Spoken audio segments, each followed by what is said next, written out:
You know her, and probably her too. You've definitely seen her before. After all, she's been around for centuries. And if you don't know her yet, you should. The female nude, the most beloved and provocative subject in the history of art. Whether goddess or coquette, Eve or Olympia, she embodies ideals of beauty, eroticism, sensuality, carnality, and spirituality. She also expressed the unshakable powers of femininity and womanhood, at least in the creative imagination. The Venus of Willendorf was believed to bring fertility. Aphrodite of Knidos was a model of grace and modesty.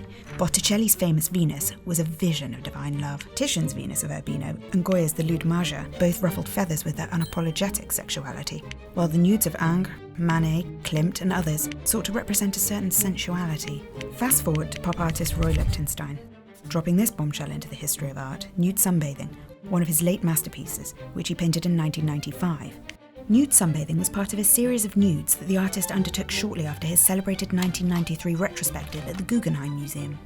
Monumental in scale, but modest in numbers, the paintings were instantly recognised as some of the most important, made even more precious as they were some of the last canvases to be completed before his death in 1997. This is the Heartthrobs comic from 1964 that inspired Nude Sunbathing. Danny likes me, she thinks to herself. I can tell. He likes me for me. He doesn't know I can be beautiful. And this is the artist's preparatory drawing. Together they make plain 4 essential gestures Lichtenstein used to transform this pulpy heroine into one of the most celebrated nudes in history. 1. He evaporated her thought bubble, leaving us to wonder and imagine what she's thinking. 2. He redressed her in her birthday suit and used deceptively simple graphic lines to give her a sultry, seductive form.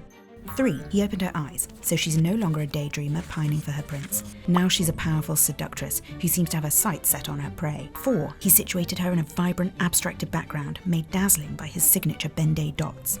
What Lichtenstein created was an upended vision of the American dream girl, not just his, but every man's. By charging her with her own sexuality, she, an image of womanhood imagined and circulated by popular culture, was no longer so easily consumed. She's self-possessed, maybe a little self-obsessed, and yet here she is, on display, a luscious dynamic vision of the modern woman. If you didn't know her before, you'll want to know her now.